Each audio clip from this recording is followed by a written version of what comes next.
अस्सलामुअलैकुम everyone, I hope so आप सब बिल्कुल ठीक ठाक होंगे, खैरियत से होंगे। सबने ईद बहुत ही अच्छे से खुशियों के साथ और बहुत सारी रहमतों के साथ मनाई होगी। मेरी तरफ से सबको बहुत ज्यादा बिलेटेड ईद मुबारक। आइन हो गए, थोड़ा सा रूटीन ज्यादा बिजी होने की वजह से मैं आपको डायरेक्टली अलग से विश नहीं कर सकी and I am sorry for that. लेकिन रिमेंबर, आप सब मेरी हर दुआ में शामिल होते हैं। अल्लाह आप सबको बहुत कामयाबियां, खुशियां अता फरमाए और अपनी रहमतें आप पे, आपके घर वालों पे नासिल फरमाए। स्टार्ट करते हैं दोबारा से मेडिसिन को।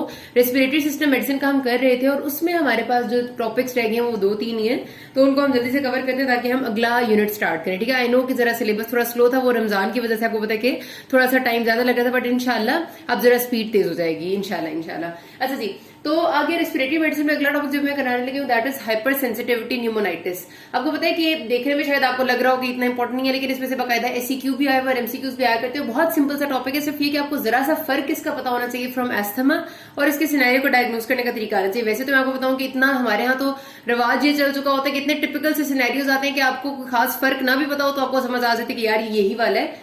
लेकिन डेफिनेट सी बात है कि हमें पता होना जरूरी है ताकि हमारी अपनी नॉलेज अच्छी हो जाए। अच्छा, नाम से ही पता चल रहा है कि न्यूमोनाइटिस का मतलब ये है कि कोई इन्फ्लेमेशन हो रही है लंग में। ठीक है, जिस तरह हमने नमूनिया पढ़ते हैं, pneumonia is also inflammation of the lung, pneumonia pneumonitis एक ही बात होती है। तो कोई इन्फ्लेमेशन हो रही है, एंड इन्फ्लेमेशन भी नहीं, इवन इन्फेक्शन के रिजल्ट में इन्फ्लेमेशन हो रही है लंग में। और क्यों? हाइपर सेंसिटिविटी, किसी चीज से जरूरत से ज्यादा सेंसिटिविटी शो कर रहा है लंग, और सिर्फ इतनी शो नहीं कर रहा कि सिर्फ और सिर्फ उसके रिजल्ट में कोई रिस्पॉन्स शो करे, बल्कि इवन वहां पर इन्फेक्शन और इन्फ्लेमेशन भी हो रही है। तो यही होता है।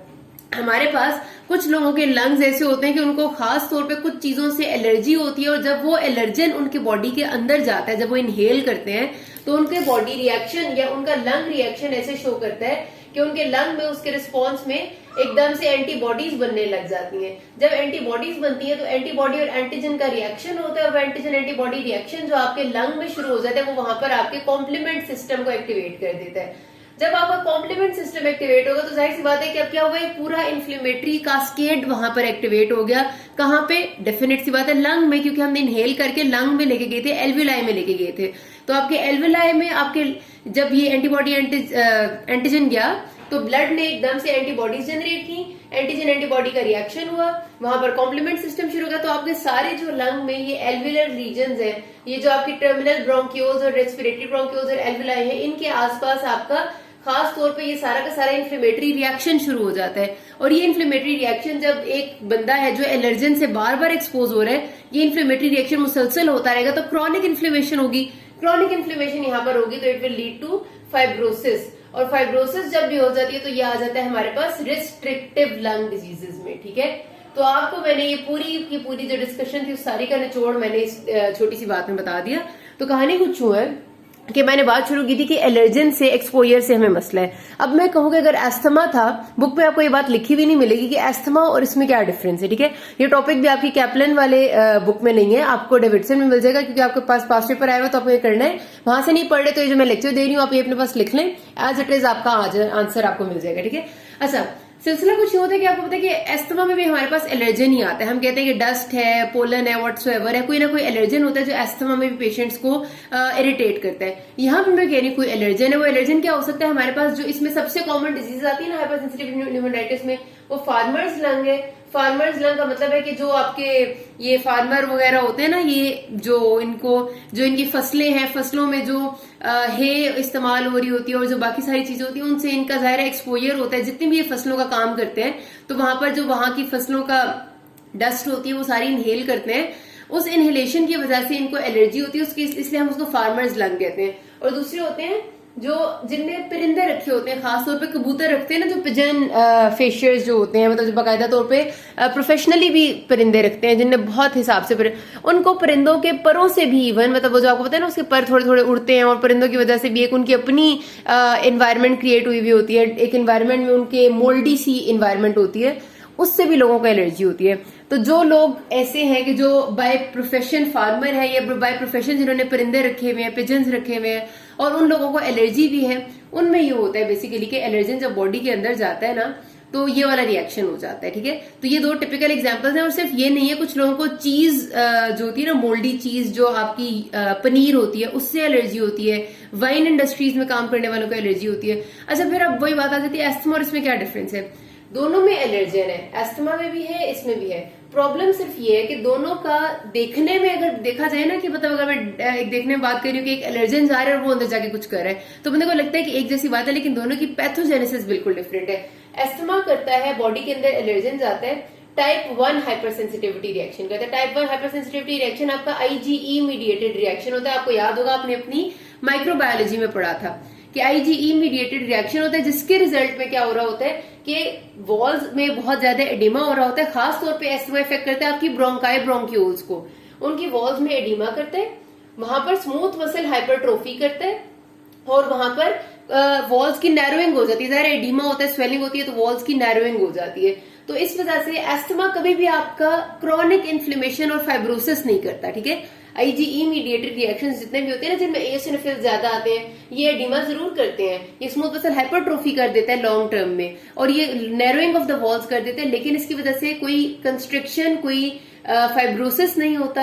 इसी वजह से एस्थमा को हम ऑब्स्ट्रक्टिव लंग डिजीज कहते हैं। आपको याद होगा, तो हमने बहुत डिटेल में पढ़ा है। अब यहाँ पर सिनेरियो बिल्कुल डिफरेंट है। यहाँ भी एलर्जन ही आएगा, चाहे वो कोई मोल्डी डस्ट है, कोई है परिंदों के पिजन्स के जो फेदर्स हैं वो जब अंदर जाते हैं तो वो करते हैं type 3 hyper sensitivity reaction, mainly type 3 करते हैं। कुछ हद तक देखा गया टाइप 4 भी होता है। अब टाइप 3 हाइपर सेंसिटिविटी रिएक्शन में आपको याद करूं तो वो वाला था जिसमें एंटीजन एंटीबॉडी कॉम्प्लेक्स बनता है, और वो एंटीजन एंटीबॉडी कॉम्प्लेक्स जाके हमारी बॉडी के ऑर्गन्स में डिपॉजिट हो जाता है और वहां पर कॉम्प्लीमेंट को एक्टिवेट कर देता है। कॉम्प्लीमेंट सिस्टम फिर आपका एक पूरा इन्फ्लेमेटरी कास्केड को एक्टिवेट करता है, और वहां पर एक फिर जब ज़ाहिर मुसलसल ये सिलसिला रहेगा तो वहां पर फाइब्रोसिस हो जाएगा।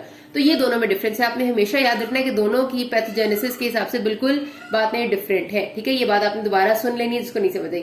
तो मैंने कहा कि टाइप 3 रिएक्शन है, तो टाइप 3 रिएक्शन मैंने आपको याद करा दी, ठीक है। It is antigen antibody mediated reaction. Antigen क्या है? हमारा एलर्जन है। जब इनहेल करेंगे तो बॉडी बनाती है उसके रिस्पॉन्स में। उसके बाद कॉम्प्लीमेंट एक्टिवेट हो जाता है। कॉम्प्लीमेंट एक्टिवेट होगा तो वहां पर सारी इन्फ्लेमेशन हो जाएगी और फाइब्रोसिस हो जाएगा रिजल्टेंटली, क्योंकि ये चीज क्रॉनिक है। अब जो बंदा फार्मर है बाय प्रोफेशन, वो सारी जिंदगी से फार्मर है, मतलब अक्सर लोग तो बचपन से ही शुरू हो जाते हैं ऐसे खेती बाड़ी करना और सब कुछ करना। जिसने परिंदे रखे हुए हो सकता है उसने 10 साल से परिंदे रखे हुए हो, तो इसलिए क्रॉनिक जब चीज एक होती है ना, तो वो आपका फाइब्रोसिस और रिस्ट्रिक्शन कर देती है, ठीक है। अच्छा जी, अब हमारे पास जो दूसरी यहाँ पर बात आ जाती है, वो मैंने आपसे कहा कि टाइप 4 रिएक्शन भी किसी हद तक होता है। तो वो किसी हद तक का मतलब ये कि देखा गया है कि टाइप 4 रिएक्शन आपका सेल मीडिएटेड रिएक्शन होता है, ठीक है। टाइप 4 हाइपरसेंसिटिविटी में एंटीजन एंटीबॉडी नहीं होते, ये टी सेल मीडिएटेड रिएक्शन होता है। तो क्योंकि हमने देखा कि ऐसे लोगों के लंग्स में छोटे छोटे से ग्रेनुलोमास बने हुए भी हमें मिले कुछ लोगों में, तो क्योंकि ग्रेनुलोमास आपके टाइप 4 रिएक्शन में बनते हैं, इसलिए हमने उसको कह दिया कि कहीं पर टाइप 4 भी हो सकता है। लेकिन आपसे एमसीक्यू में कोई पूछेगा तो मेनली टाइप 3 है, ठीक है। पैथोजेनेसिस आपको इसकी समझ आ गई कि क्या हो रहा है। सिर्फ और सिर्फ एलर्जन से रिस्पॉन्स है बॉडी का, और वो रिस्पॉन्स दोनों में डिफरेंस है। एस्थमा में डिफरेंस है, डिफरेंट रिस्पॉन्स है, तो इसलिए वो ऑब्स्ट्रक्टिव लंग डिजीज बन रही है। यहाँ पर एक डिफरेंट रिस्पॉन्स है, इस वजह से यहाँ फाइब्रोसिस हो रहा है, ये रिस्ट्रिक्टिव लंग डिजीज में एंड करता है। कॉजेज बता दी मैंने आपको, फार्मर का हे हो सकती है, डस्ट है, मतलब ये सारी चीजें, चीज है, वाइन इंडस्ट्री है, और आपका मैपल इंडस्ट्रीज में काम करने वालों को हो सकता है, बहुत सारी चीजें। अच्छा, क्लिनिकल फीचर्स जो है ना पेशेंट के, वो बिल्कुल इसी वजह से मैं आपसे कह रही हूँ कि एस्थमा से मिलते हैं, क्योंकि क्लिनिकल फीचर्स इसके एस्थमा से बहुत रिजेंबल करते हैं। वो लोग जिनका एंटीजन एक्सपोजर बहुत ज्यादा होता है, सपोज जो एक फार्मर है, किसान है, जो खेतों में काम कर रहा है, जाहिर है उसका डायरेक्टली खेतों में पड़ने वाली उससे एक्सपोज हो रहा है वो बार बार मुसलसल, और जो लोग पिजन के परिंदों के पिंजरे के अंदर जाके सफाई कर रहे हैं, काम कर रहे हैं, उनका परिंदों से एक्सपोजर ज्यादा है। ऐसे लोगों को ना एकदम से जब ये उस जगह जाते हैं ना, तो आफ्टर ईयर्स, जाहिर है पहले तो कुछ अरसा लगता है इनको कि वो जाता है अंदर और रिएक्शन सा होता है और सब कुछ, लेकिन कुछ अरसा गुजरने के बाद जब वो उस जगह जाते हैं, इनको अचानक से जब अटैक होता है तो उसको एकदम से उन्हें ब्रेथलेसनेस होती है, उनका सांस उखड़ने लग जाता है, और उसी तरह सीटियों की आवाजें आती है, वीजेस आती हैं, जैसे आपकी एस्थमा में आती है, ठीक है।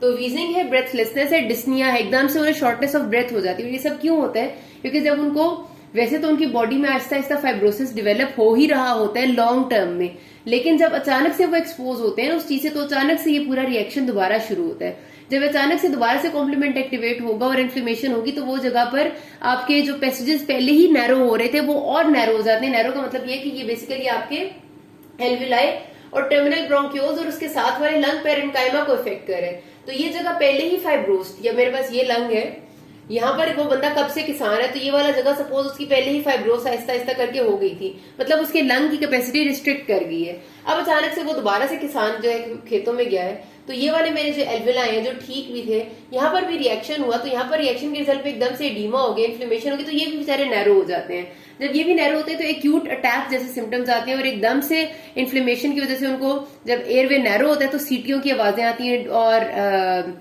उनको ब्रेथलेसनेस होती है, और वो इवन हाइपोक्सिया में जा रहे होते हैं, उनकी सैचुरेशन ऑक्सीजन की कम हो रही होती है।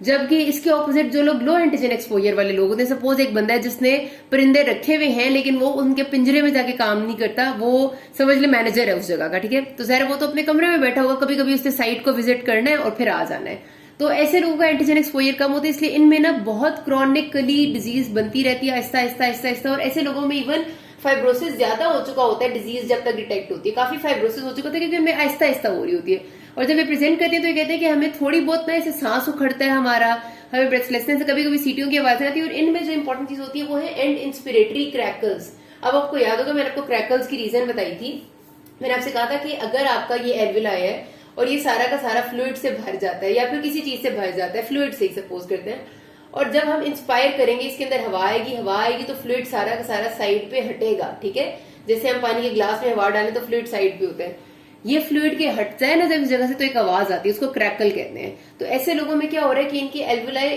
फ्लूइड से भरे हुए हैं क्योंकि एडिमा है इनको, तो जब वो इंस्पायर करते हैं ना, तो इंस्पिरेशन के एंड में जब हवा की वजह से इनके एल्वेलाई खुलते हैं तो क्रैकलिंग साउंड आती हैं, तो एंड इंस्पिरेटरी क्रैकल्स ऐसे लोगों में बड़े इंपॉर्टेंट है। ये बिल्कुल वही है जिस तरह नमूनिया के पेशेंट्स में होते हैं, मैंने आपको ये बात पहले भी बताई थी, ठीक है। तो यहां तक होगी इनकी क्लिनिकल फीचर्स, इनमें भी ये वाली बातें हैं कि ब्रेथलेसनेस है, डिस्निया है। चेस्ट एक्सरे हम देखेंगे तो हमें बिल्कुल नमूनिया जैसी चीजें नजर आएंगी। नमूनिया में क्या नजर आता है? कंसोलिडेशन। क्यों? क्योंकि कहीं पर आपके पास फाइब्रोसिस आपको दिखेगा, कहीं पर नॉर्मली आपका सारा लंग आपको ब्लैक नजर आना चाहिए एयर की वजह से, लेकिन कहीं पर फाइब्रोसिस होगा तो वो जगह व्हाइट नजर आएगी, कहीं पर हो सकता है फ्लूइड एक्यूमुलेटेड हो, और खासतौर पे अपर और मिडल लोब में इफेक्ट ज्यादा होता है, तो आपको कुछ जगह व्हाइट नजर आएंगी, यानी आप कहेंगे आपको पैची कंसोलिडेशंस नजर आ रही हैं, तो चेस्ट एक्सरे आपको बता देगा, आपको लगेगा पेशेंट को नमूनिया है। आप उसका HRCT करेंगे, HRCT पे आपको टिपिकल ग्राउंड क्लास अपीयरेंस नजर आएगी, बिल्कुल उसी तरह जिस तरह नमूनिया में आती थी, तो इसमें भी आपको जरा नमूनिया की तरफ जाएगा आपका ध्यान। तब आप कराएंगे ना, उसके बाद उसके फीचर्स जो है वो नमूनिया जैसे नहीं होंगे, क्योंकि पेशेंट को हाई ग्रेड फीवर नहीं होगा।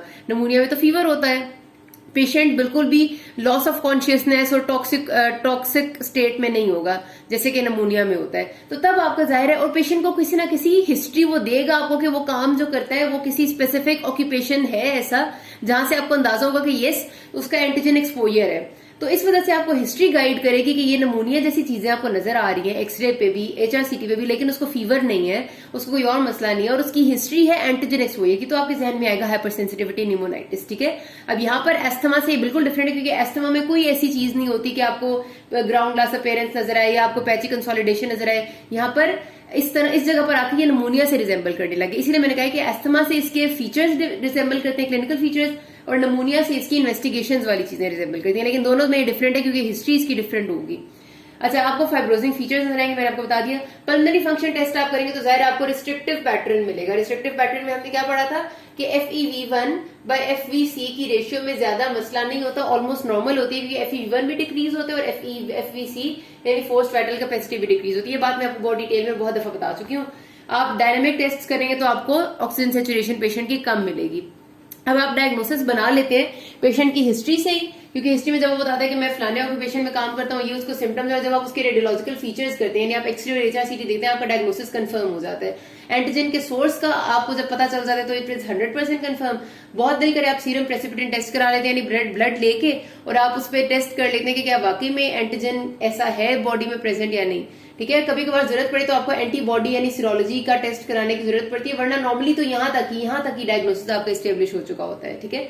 और प्रोवोकेशन टेस्ट जो है ना, कि पेशेंट को अगर हमें बिल्कुल भी एंटीजन एक्सपोजर की हिस्ट्री नहीं मिली और हमारा बहुत ज्यादा सस्पिशन है कि पेशेंट को हाइपर सेंसिटिविटी न्यूमोनाइटिस है, तो फिर हम प्रोवोकेशन टेस्ट कराते हैं। उसमें हम क्या है कि हमें लग रहा है कि पेशेंट को है मसला यही, तो हम करते हैं कि सपोज वो पेशेंट किसान भी नहीं है, लेकिन हमें इतना लगता है कि वो गाँव में रहता है, तो हम उसका जो ये डस्ट और हे है ना, वो जानबूझ के उसको सूंघाते हैं और उसको इनहेल कराते हैं। अगर उसको हे से एलर्जी हुई ना, तो उसको फौरी तौर पे एकदम से डिस्निया ब्रेथलेसनेस होने लग जाएगी, और बाद में उसको फिर मतलब बाकायदा सारे फीचर्स आ जाएंगे जैसे आते होते हैं, तो इससे हमें कंफर्म होता है, वो प्रोवोकेशन टेस्ट होता है। तो बहरहाल वैसे जरूरत इतनी नहीं पड़ती। मैनेजमेंट में वो ये सबसे जो इंपॉर्टेंट चीज है वो ये कि सीज द एक्सपोजर, यानी पेशेंट उस जगह को पे ना जाए और कम से कम जाए जहां से उसको मसला होता है।